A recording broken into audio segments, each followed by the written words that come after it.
Please join me in welcoming Jordan Wirfs-Brock. Oh, Jordan, there she is. Thank you. Your student. Hi, everyone. My name is Jordan, and I am just so inspired by the energy in this room. It is fantastic. There's so much intelligence and creativity, and you guys are going to go home after this, and you're going to need to find a way to bottle all of that energy so that you can then share it. You can make it contagious, you can spread it around your communities, and you can get other people as excited as you are right now.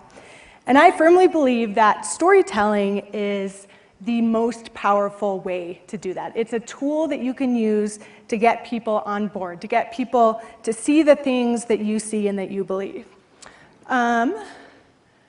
Here we go. So I work for Floodlight, which is a digital storytelling platform, and I'm not going to spend a lot of time right now talking about what that is and what we do, because I'm going to be at the engagement fair, and you can come and talk to me one-on-one, and I can answer all of your storytelling questions. But what I do want to say is that we are focused on stories that inspire people to take action.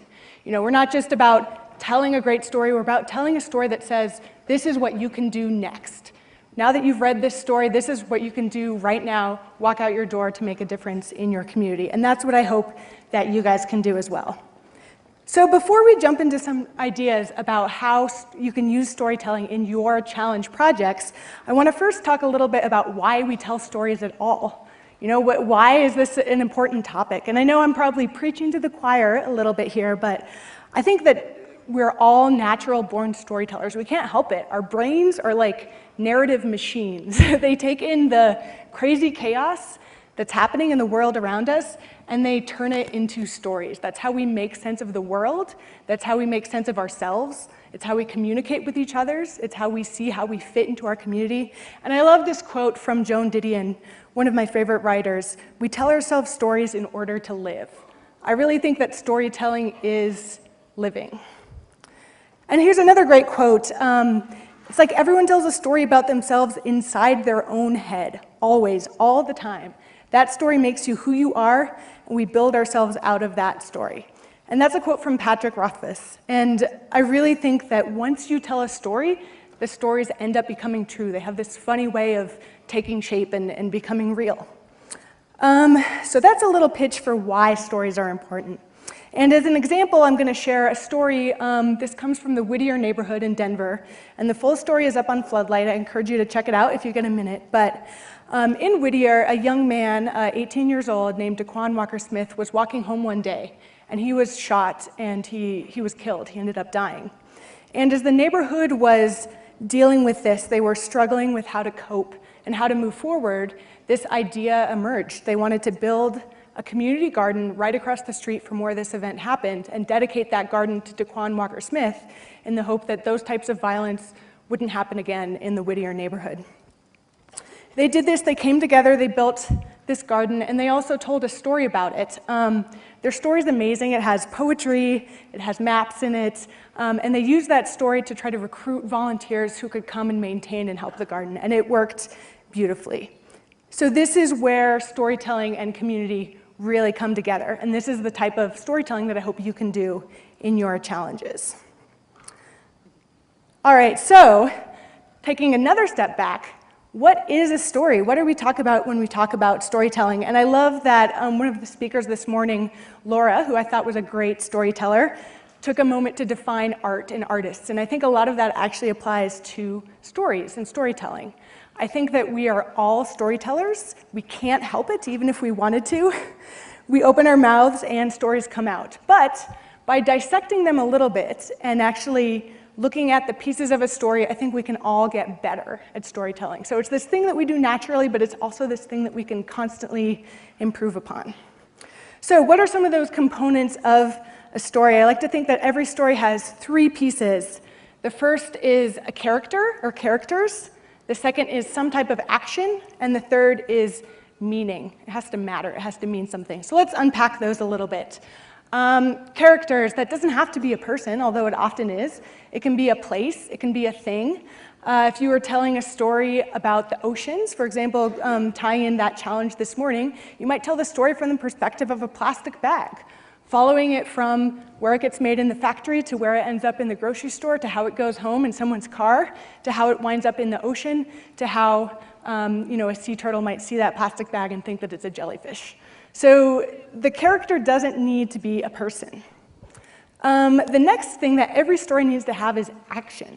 Something has to happen, right? Your characters can't just sit around on the couch the whole time, although that's often where most very good stories start, as it turns out. So something has to happen to your characters, or your characters have to do something. And people often frame this as a conflict, or an obstacle, or a journey. It can be any of those things. So as you're looking at the story you're trying to tell, think about how that action should take shape.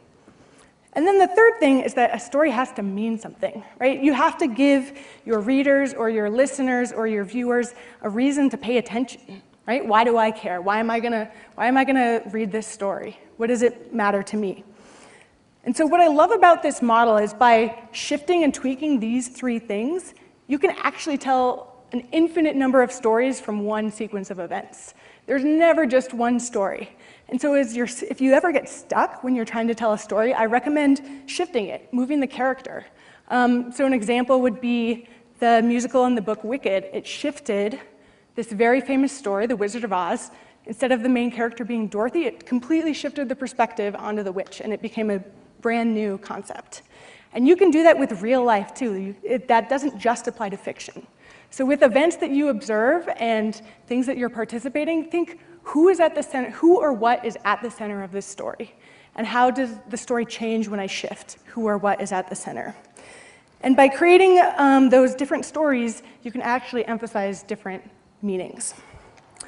All right, so here's an example of a story that's up on Floodlight that I think really emulates those three elements of a story. So this girl, Montserrat, was a student at Smith Elementary, and she actually got in a pretty serious car accident. And she sustained some pretty bad injuries. She's okay, thankfully. But when she came back to school, instead of complaining or whining about the work that she missed, she actually went straight to the principal's office and she said, "This is what happened to me. How can I make sure that this doesn't happen to any other student ever again? How can I help?" And so her and her principal and her teachers and her fellow students, they organized a car seat drive, a safety car seat drive, and they collected dozens of car seats. I think they ended up getting on the local news and running this entire campaign about child safety in cars. And so they turned this tragedy, this sort of horrendous event, into a really amazing gift for the community. And what I love about Montserrat's story is that every time someone tells it, it becomes more powerful because it takes on a new meaning every time. It's not just the story of one girl in a car crash, it's the story of a whole community coming together to make sure that that doesn't happen ever again. And so that brings me to another quote that I really love. "We write to taste life twice, in the moment and in retrospect." And really, by looking back, you can find what the meaning is in those events that happened. And it doesn't necessarily have to be writing. When I'm talking about storytelling, I'm talking about visual storytelling, audio storytelling. I like to tell stories with data. That's my favorite medium.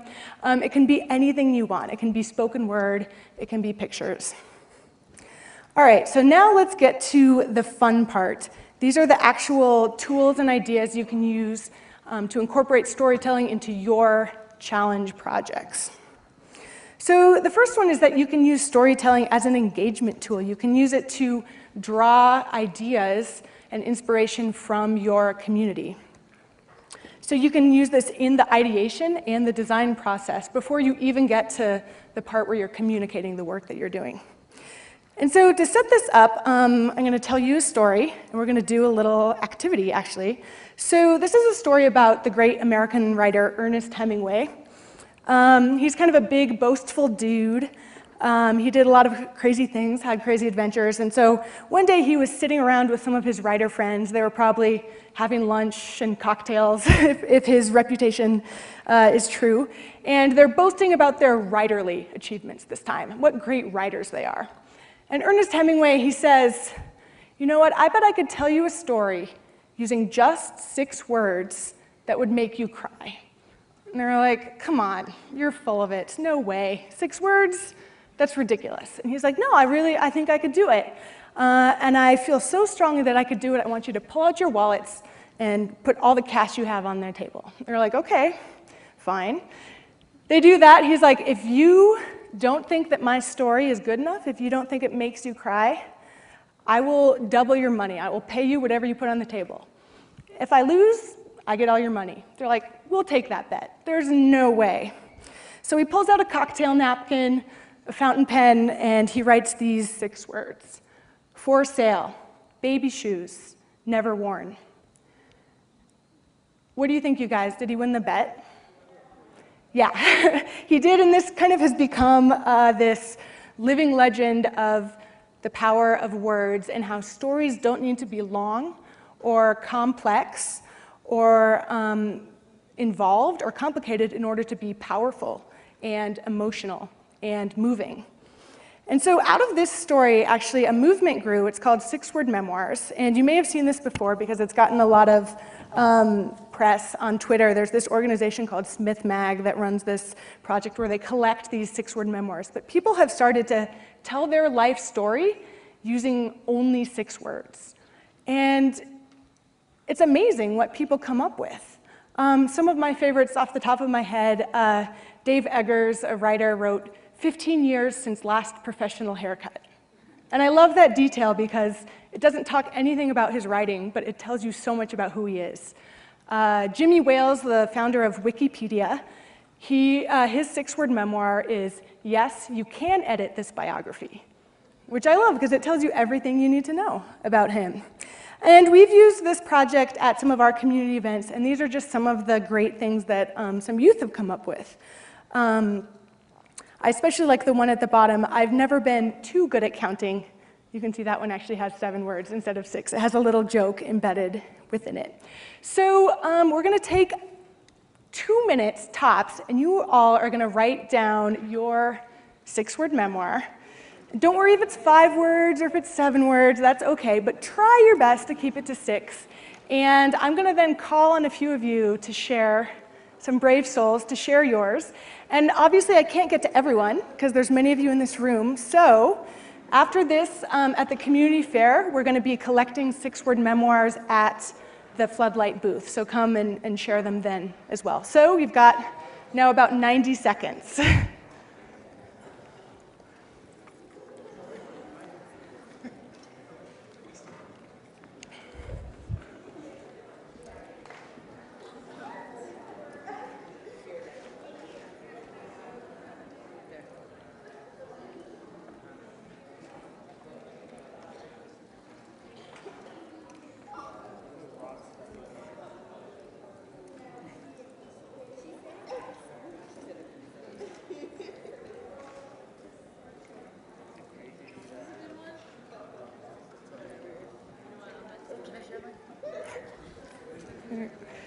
All right, 30 more seconds.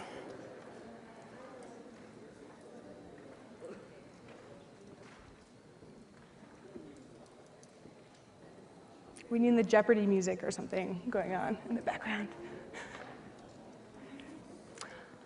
All right, so I'm going to ask if there are some brave souls who'd like to share, but I know it's a two-way street, so I'll share mine first. Mine is always has map, never uses it. All right, so got some hands. I know you were really eager up here in the front. So just say your name and then your 6 words. So my name is Jesus Ronquillo, and my 6 words, my 6 words is, life just comes around one time. Awesome, thank you.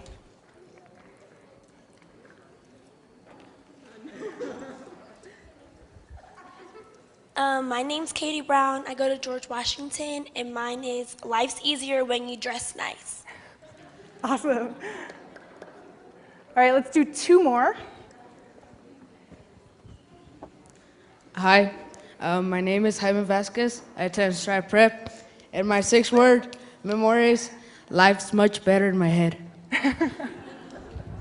These are awesome, you guys. All right, last one. Hello, Christian Ramos, Martin Luther King.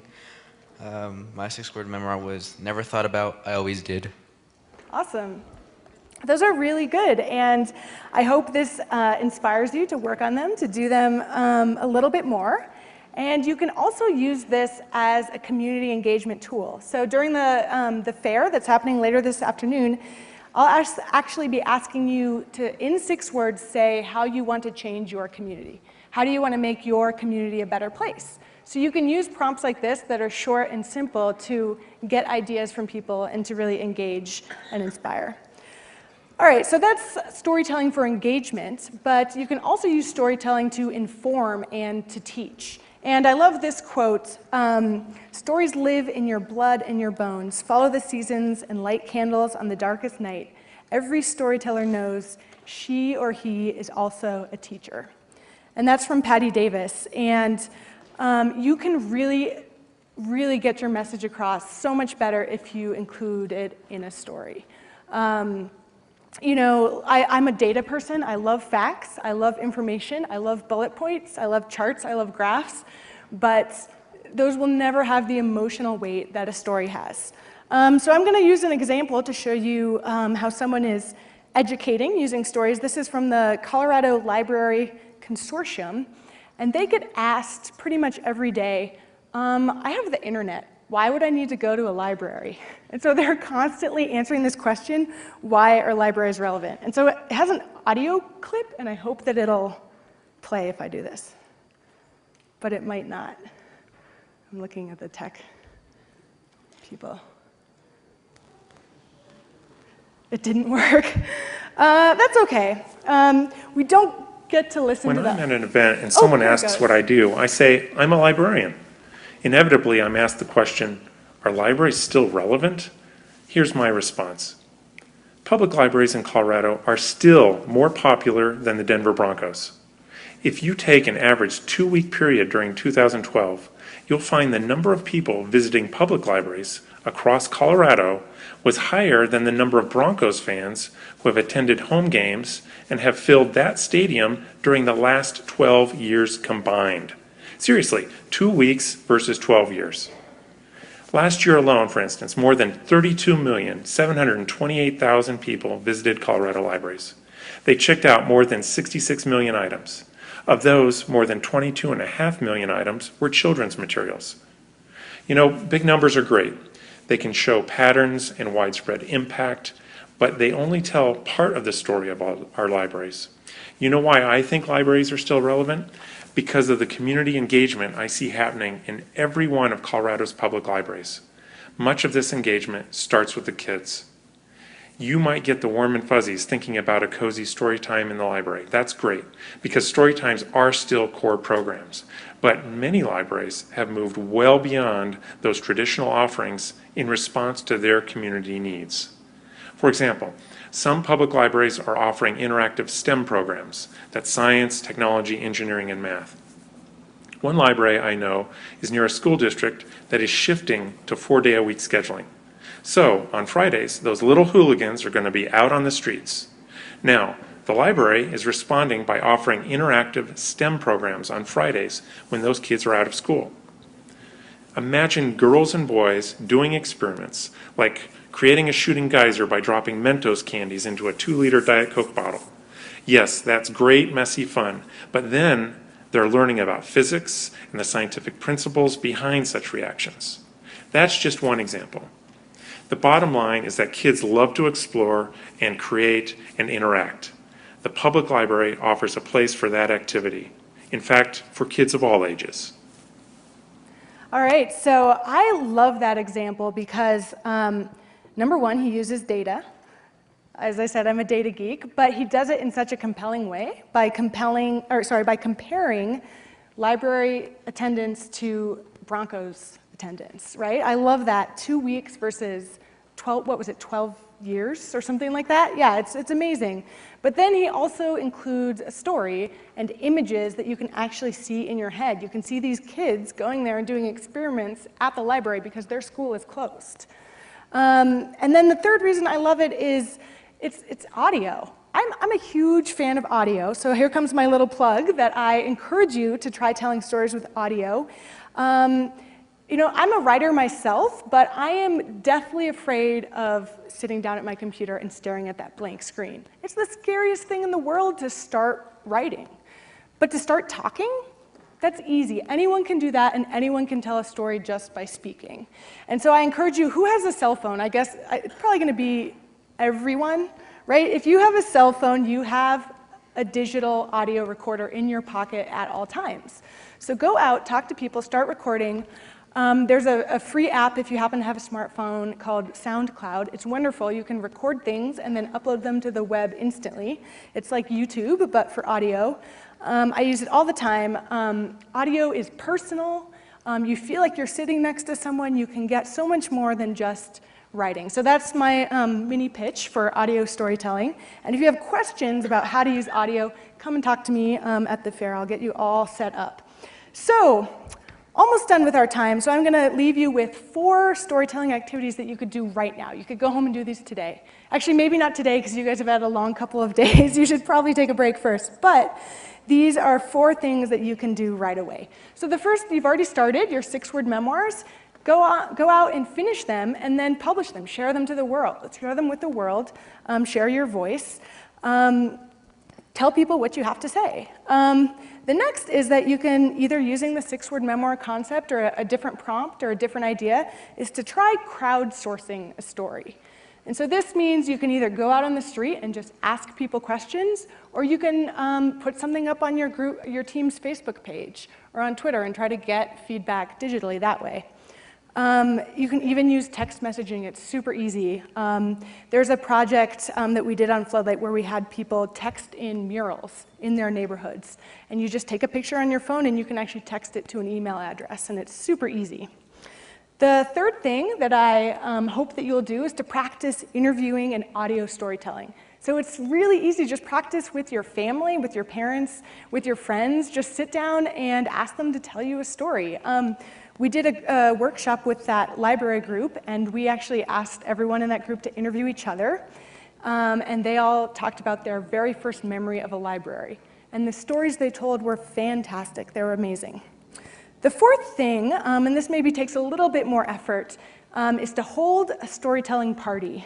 And I know that sounds a little bit weird, because normally that's not what you do when you have parties, but we have this model. We have events called story raisings, where we bring people together around some topic or theme or place, and we just go out and tell stories. So at one event we held, people decided that they wanted to document their local bus stops, and they were just going to walk around the neighborhood, take pictures of every bus stop, and rate whether it was safe and clean and friendly. So up on our Floodlight website, we have all kinds of activity guides, resources that will help you hold your own storytelling party. So whatever you do and however you do it, just get out there, tell your story. You have an amazing voice. Now you just have to use it. Thank you.